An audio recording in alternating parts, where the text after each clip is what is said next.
मेरे प्यारे आका सल्लल्लाहु अलैहि वसल्लम के प्यारे दीवानों, मैं इसको इस मजमून को थोड़ा सा करीब करने की कोशिश करूं तो बात अच्छी तरह समझ में आएगी। आप भी नमाज पढ़ते हैं, अल्लाह की तौफीक से हम भी नमाज पढ़ते हैं, हम लोग दुआएं करते हैं, आप भी दुआएं करते हैं। कभी हमारी दुआएं सर के ऊपर तक नहीं पहुंच पाती। हम वज़ाइफ करते हैं, वज़ाइफ के बाद हम अल्लाह की बारगाह में इल्तिजा करते हैं। हमारी दुआएं बसा औकात कुछ कबूल भी होती हैं और कुछ कबूल भी नहीं होती। हमारी जिंदगी का मामला यह है कि मदीना मुनव्वरा पहुंचकर रसूल आजम सल्लल्लाहु अलैहि वसल्लम के मुवाज़ अक़दस के सामने खड़े रह करके हम दुआएं करते हैं और उसके बाद कुछ दिनों के बाद, याद रखें इस चीज को, किसी की दुआ अल्लाह रद्द नहीं फरमाता, लेकिन दुआ की कबूलियत के 3 तरीके हैं। लेकिन जो मांगो वो मिल जाए, ये अल्लाह हर किसी को नहीं अता करता, ये उसको अता करता है जिसको परवरदिगार ने ताजे विलायत अता फरमा दिया है और जिसे जन्नत का वारिस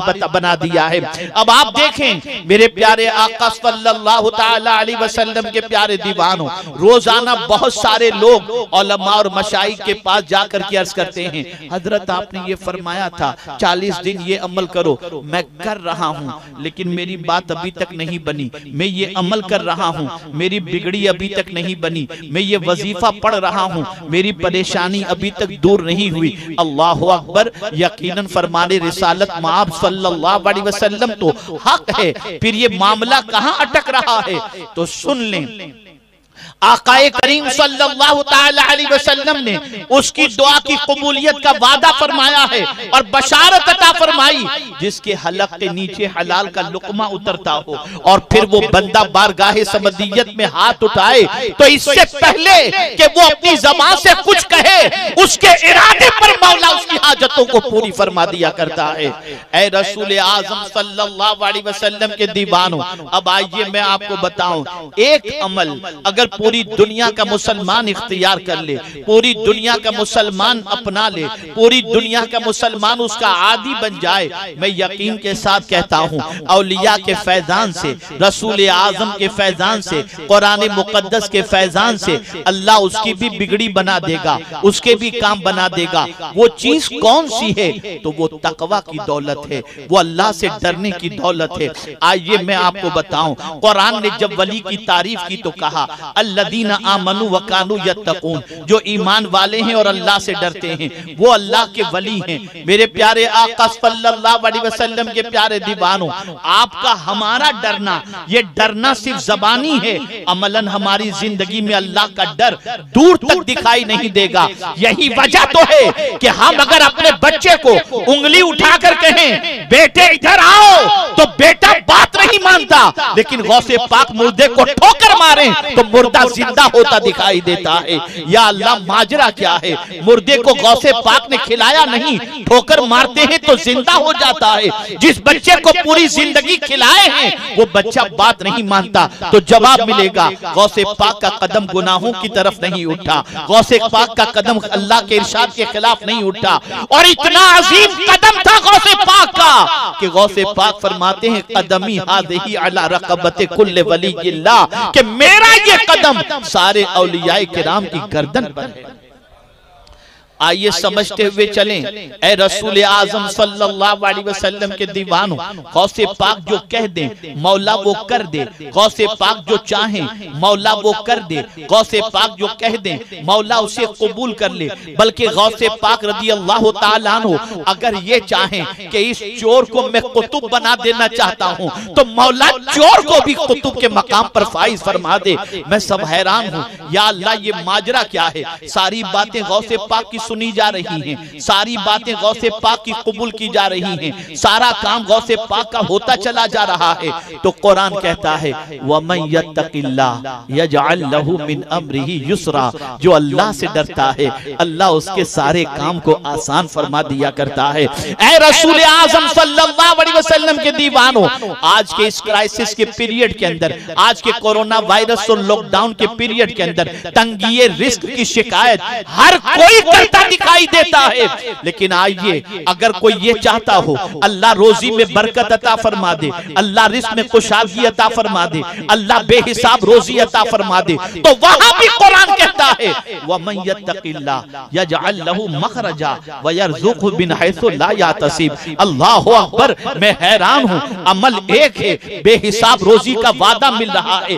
आखिर क्या वजह है कि औलियाए किराम अलैहिमुर रिदवान के दस्तरखान से कोई भूखा नहीं जाता था, जमीन पर थे तब भी खिलाते थे, और जमीन के अंदर हैं तब भी खिला रहे हैं। लेकिन आप जरा देखें, मुझे मदरसा चलाना है तो मुझे सेठों को गुजारिश करनी पड़ेगी, भैया जरा चंदा दीजिएगा, मदरसे का ख्याल कीजिएगा, 150 बच्चे पढ़ रहे हैं, टेंशन माइंड पर रहता है, सैलरी का क्या होगा, बच्चों का क्या होगा, सेठ से गुजारिश करनी पड़ती है। लेकिन मैं हैरान हूं, जिसके दस्तरखान पर रोजाना बेहिसाब लोग खाने के लिए आते हो, उस गौसे पाक को कभी किसी सेठ के पास गुजारिश करते हुए हम नहीं देखते, गौसे पाक को भी नहीं देखते, गरीब नवाज को भी नहीं देखते कि किसी सेठ से कहे हो जरा लंगर का ख्याल रखना, ऐ मेरे करीम ये लंगर चलता कैसे है, तो जवाब मिलेगा जो अल्लाह से डरता है अल्लाह उसके सारे काम को आसान कर दिया करता है। ऐ रसूल आज़म सल्लल्लाहु अलैहि वसल्लम के दीवानों, कुरान के अंदर उन चीजों को तलाश करो जो चीज तुम्हारी मुसीबतों का हल है, जो चीज तुम्हारी परेशानियों का हल है।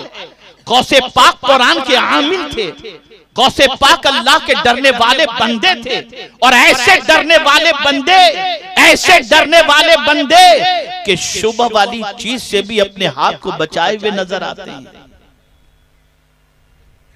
मुझसे बड़ी लतीफ बात है, बॉम्बे के एयरपोर्ट पर एक इमिग्रेशन ऑफिसर मुस्लिम ने मुझसे एक सवाल पूछा गौसे पाक से मुताल्लिक। उसने मुझसे ये सवाल पूछा कि हजरत ये बताइए कि हमारी नाइट शिफ्ट अगर होती है, 2 रातें हम जग लेते हैं तो फिर चलना हमें दुश्वार होता है, पैर लड़खड़ाने लगते हैं, तबीयत में बदमज़गी पैदा हो जाती है। हजरत ये बताइए, ये अल्लाह वाले और खास तौर पर गौसे पाक 40 साल तक इशा के वुजू से फजर की नमाज उन्होंने अदा की, तो क्या उनके पैरों में लड़खड़ाहट या उनको नकाहत नहीं होती? ये सवाल उसने पूछा। तो मैंने कहा बेटा, मुझसे ही बैठ है, तो मैंने उससे कहा बेटा जैसा सवाल है इंशाअल्लाह उसके मुताबिक मैं तुम्हें जवाब दूंगा। उसने कहा हजरत फरमाएं। मैंने कहा हम में और गौसे पाक और औलिया किराम में बड़ा फर्क है, हर एतबार से तो फर्क है, लेकिन खास एक फर्क ये है कि हम जिस्म को तवाना बनाते हैं, वो रूह को तवाना बनाते हैं। हम जिस्म को ताकतवर बनाते हैं, वो रूह को ताकतवर बनाते हैं। और याद रखना, जिस्म पर हुकूमत रूह की है, रूह पर हुकूमत जिस्म की नहीं है। और रूह की गिज़ा अलग है, जिस्म की गिज़ा अलग है। जिस्म की बीमारी अलग है, रूह की बीमारी अलग है। जिस्म बीमार हो पता चल जाता है, रूह भी बीमार हो तो पता चल जाए। जिस्म बीमार हो तो खाना अच्छा नहीं लगता, जिस्म बीमार हो तो पानी अच्छा नहीं लगता, जिस्म बीमार हो तो शरबत अच्छा नहीं लगता, और रूह बीमार हो तो नेकियां अच्छी नहीं लगती। रूह बीमार हो तो अल्लाह की इबादत में मजा नहीं आता, रूह बीमार हो तो सजदे में कैफ नहीं मिला करता, रूह बीमार हो तो अल्लाह से डरने का जज्बा पैदा नहीं होता। ऐ रसूल आजम के दीवानों, जिस्म को तवाना बनाने के लिए इंसान टॉनिक इस्तेमाल करता है, और रूह को तवाना बनाने के लिए कुरान की तिलावत करनी चाहिए, सजदा करना चाहिए, बंदगी रब करना चाहिए, रोजे रखने चाहिए, अल्लाह की इताअत करनी चाहिए, हलाल ग़िज़ा खानी चाहिए। मैं पूरे चैलेंज के साथ कहता हूँ, जरा रूह को तवाना बनाने की कोशिश करो, जरा रूह के इलाज की कोशिश करो, जरा रूह के सिलसिले में मेहनत और मशक्कत करो, तो पता चलेगा। मेरे प्यारे आका सल्लल्लाहु तआला अलैहि वसल्लम के प्यारे दीवानों, तो अर्ज ये कर रहा था, एक अमल है। और मैं जब कुरान का मुताला और रसूल आज़म सल्लल्लाहु अलैहि वसल्लम की सीरत को पढ़ता हूँ, तो मुझे हैरत होती है कि इस एक अमल पर इतना उभारा गया है, तकवा पर इतना उभारा गया, इतना उभारा गया, इतना उभारा गया कि हद तो ये है कि तकरीब निकाह की है, तकरीब निकाह की है। लेकिन हुजूर सल्लल्लाहु अलैहि वसल्लम खुतबे में जो आयत पढ़ते हैं वो भी तकवा। ये नहीं पढ़ रहे फनकेहू मा ताब लकुम मिनन निसाई मसना व सुलासा व रुबा। ये नहीं पढ़ते वमिन आयातिही अन खलक़ लकुम मिन अनफुसिकुम अज़वाजन लितस्कुनू इलैहा।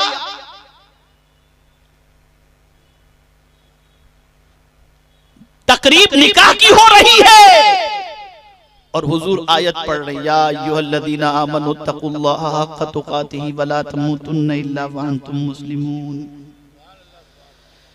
या अय्युहल्लज़ीना आमनू तक़ुल्लाहा वक़ूलू क़ौलन सदीदा या अय्युहन्नासु तक़ू रब्बकुमुल्लज़ी ख़लक़कुम मिन नफ्सिन वाहिदा। या अल्लाह, ये तक़वा हर जगह क्यों लाया जाता है?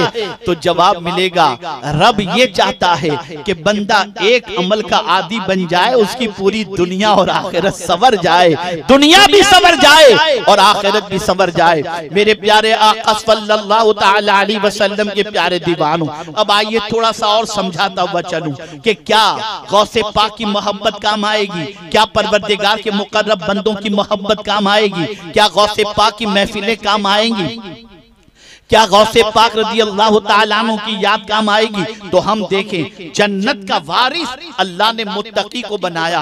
परवरदिगार जल्ल जलालहू ने मुत्तकी के सारे काम को आसान फरमा दिए। परवरदिगार ने मुत्तकी को बेगुमान और बेहिसाब रोजी का वादा फरमा दिया। अब आइए हम देखते हैं, जरा गौर से सुनिएगा, खास तौर पर मेरे नौजवान भाइयों से मैं गुजारिश करूंगा कि कान लगा करके सुने। कहां जा रहे हो, किस सम तुम्हारा सफर है, कहां दोस्ती के हाथ बढ़ा रहे हो, व्हाट्सएप और फेसबुक के ऊपर कहां कहां तुम बढ़ रहे हो और किसकी तरफ दोस्ती का हाथ बढ़ा रहे हो? आओ कुरान से पूछते हैं, किसकी दोस्ती तुम्हें दुनिया में भी काम आएगी और किसकी दोस्ती तुम्हें आखिरत में काम आएगी? अल्लाह अकबर। दुनिया के जितने दोस्त हैं मुसीबत के मौके पर साथ छोड़ देते हैं, परेशानी के मौके पर साथ छोड़ देते हैं, बल्कि कोरोना ने तो कयामत से पहले कयामत बता दी। अल्लाह अकबर कि अगर भाई कोरोना का शिकार है तो भाई मिलने नहीं जाता कि कहीं कोरोना चिपक न जाए, दफनाने के लिए नहीं जा पाता। मैं उस फैमिली को जानता हूं जिस फैमिली में 5-6 बच्चे हैं और उसका बाप कोरोना से इंतकाल हुआ, पूरा घर क्वारंटाइन था, बाप के जनाजे में एक बेटा भी शरीक न हो सका। क्या आंख खोलने के लिए ये कोरोना और कोविड-19 काफी नहीं? पता चल गया कि ऐसे मौके पर कोई किसी के काम नहीं आता। जब यहां कोई किसी के काम नहीं आता तो वहां के हवाले से तो कुरान ने कह दिया, वाज़ेह लफ्जों में कह दिया कि कयामत के दिन बेटा बाप से भागेगा, बाप बेटे से भागेगा, माँ बेटे से भागेगी। कयामत में तो कोई किसी का नहीं होगा, बल्कि परवरदिगार फरमाता है वकुल्लुहुम आतीही यौमल क़ियामत फरदा। हर शख्स कयामत के दिन तन्हा आएगा। तो जब दुनिया में हमने देख लिया कि इस छोटी सी दुनिया के अंदर मुसीबत में हमारे कोई काम नहीं आता, तो कयामत की जब नफ्सी नफ्सी की कैफियत होगी, यहां तक फरमाया गया कि मां अल्लाह की बारगाह में अर्ज करेगी, मेरे मौला मेरे बच्चे को फिदिये में ले ले, इसे जहन्नम में डाल दे लेकिन मुझे जन्नत में डाल दे। मां कहेगी अल्लाह की बारगाह के अंदर। जिस बेटे की परवरिश में मां ने अपना सब कुछ खर्च कर दिया, वो मां कयामत में बेटे से कोई तवक्को भी नहीं रखेगी और न बेटे की परवाह करेगी। एक दूसरे से भाग रहे होंगे, एक दूसरे की पहचान नहीं होगी। उम्मुल मुमिनीन हजरत आयशा सिद्दीका रज़ी अल्लाह तआला अन्हा ने आकाए करीम सल्लल्लाहु अलैहि वसल्लम से दरियात फरमाया, तो सरकार सल्लल्लाहु अलैहि वसल्लम ने यही फरमाया कि कयामत में लोग नफसी नफसी में होंगे, एक दूसरे को कोई देख भी नहीं रहा होगा, सबको अपनी फिक्र होगी।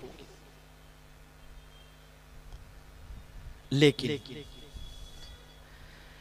कुर्बान जाइए मेरे रब की अजमत पर कि हुजूर के सदके में मेरा मौला इस उम्मत पर करम फरमाकर वहां भी काम आने वालों की निशानदेही फरमा दे कि अगर तुम ये चाहते हो कि वहां भी तुम्हें कोई काम आए तो आओ मैं तुम्हें निशानदेही कर देता हूं। जब कभी दोस्ती या मोहब्बत का चिराग जलाना चाहो तो सीने में उसकी मोहब्बत का चिराग जलाना जिसकी दोस्ती के हवाले से मैं तुम्हें निशानदेही करता हूं। तो कुरान ने क्या कहा, अल अखिल्ला यौमइज़िन बअदुहुम लिबअदिन अदु इल्लल मुत्तकीन। कयामत के दिन बाज जिगरी दोस्त दुश्मन बन जाएंगे, दुश्मन बन जाएंगे, लेकिन जो अल्लाह से डरने वाले बंदे होंगे और उनसे अगर कोई मोहब्बत करता होगा तो कुरान कहता है कि वो दुश्मन नहीं बनेंगे, वो तो उस वक्त तक जन्नत में कदम न रखेंगे जब तक कि अपने मानने वाले को अपने साथ लेकर के ना जाए।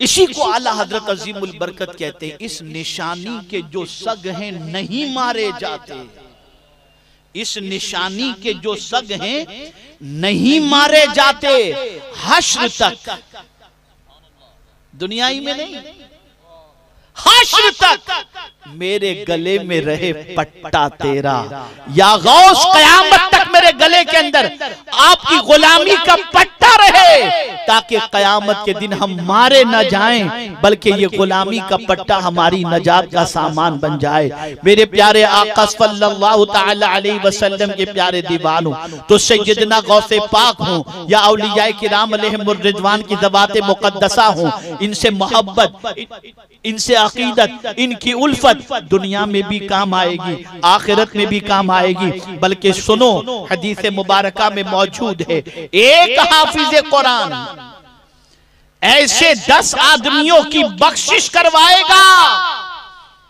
जिन 10 आदमियों पर जहन्नम वाजिब हो चुका होगा।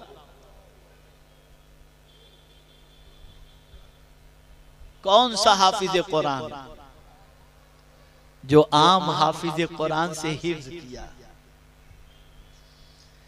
जो 4 साल की उम्र में हिफ्ज करना शुरू किया और फिर 10 साल की, 8 साल की, 11 साल की, 12 साल की, 14 साल की उम्र में जिसने हिफ्ज मुकम्मल किया, जब उसकी ये शान है तो जो गौस माँ के पेट से 17 पारे के हाफिज बनकर पैदा हों, उस गौस की शान क्या होगी, उनका मकाम क्या होगा, उनका मर्तबा क्या होगा।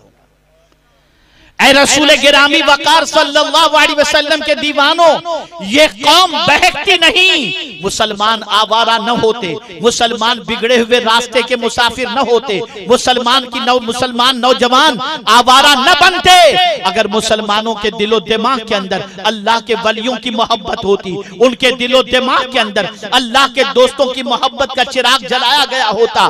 मैं आपको मिसाल के जरिए समझाता हूँ, खुदा की कसम, अल्लाह के वली के करीब कोई बैठ जाए तो अल्लाह के वली उसे खुदा से करीब कर देते हैं। आपको मैं मिसाल के जरिए समझाऊं, आप मुंबई में रहते हैं, आपका बड़ा आलीशान फ्लैट है, आपका बेडरूम भी बड़ा जबरदस्त है, एसी भी लगा हुआ है, सारी सहूलतें आपके पास हैं, लेकिन फज्र के लिए मस्जिद में नहीं जाते, कुरान शरीफ जल्दी से तिलावत नहीं करते, अल्लाह अकबर। लेकिन आप यहाँ से गए अजमेर मुकद्दस, वहां पहुंचे, खादिम के हुजरे में रह रहे हैं, खादिम के कमरे में नीचे बिस्तर लगा हुआ है, एसी भी नहीं है, जो खादिम खाना खिला दे वो खा लें, लेकिन जैसे ही अजान हुई जल्दी से भागे मस्जिद में कि नमाज पढ़ लूं, चलो कुछ कुरान कर लूं। या अल्लाह, माजरा क्या है, अपने घर में आराम से फ्लैट में रहते हुए कभी कुरान की इतनी फिक्र नहीं हुई, इतनी नमाज की फिक्र नहीं हुई, और वहां पहुंचने के बाद ये फिक्र कैसे हो गई? तो जवाब मिलेगा, वहां तू घर वाले के करीब था,